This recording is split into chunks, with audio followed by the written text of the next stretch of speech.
30 iyul tarixində saat 8-də Amay Ticarət Mərkəzinin parkovkasında dayanacağında, avtodayanacağında qardaşım Yusubov Orxan, işçisi Sabir Camalov tərəfindən 7 bıçaq zərbəsindən qətlə yetirilib.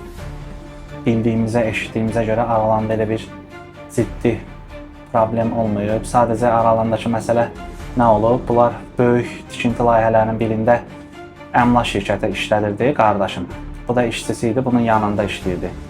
Əmlak şirkətində prosedur qaydaları belədir ki, ev satıldıqsa faizlər köçür hesaba, hesabdan köçür işçilərin hesabına. Bu da Sabir Camalov müqavilə bağlayıb, evi satıb, faizlər köçməmiş qardaşından əvvəlcədən pul tələb edib.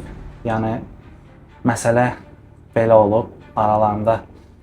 Bəs sizə bu hadisəni kim xəbər verdi ki, məsələn, qardaşınız? Hadisə günü qardaşımın yanında əmimiz oğlu olub, Rasim.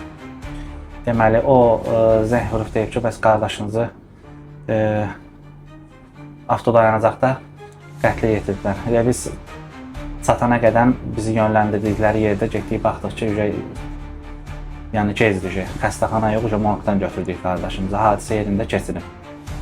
Ailə vəziyyəti necə idi, subay? Ailə vəziyyəti evli idi, bir dənə körpə 6 yaşında qız uşağı qaldı.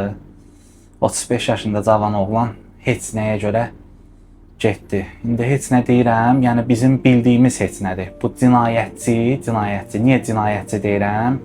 Çünki heç bir kişi, heç bir cinayətkar özündən boyda, yaşda, canda, cüssədə, balaca arıq olan bir insanın üstünə təkbətəkdə olan vaxtı bıçaqla 7 dənə zərbə vurmur.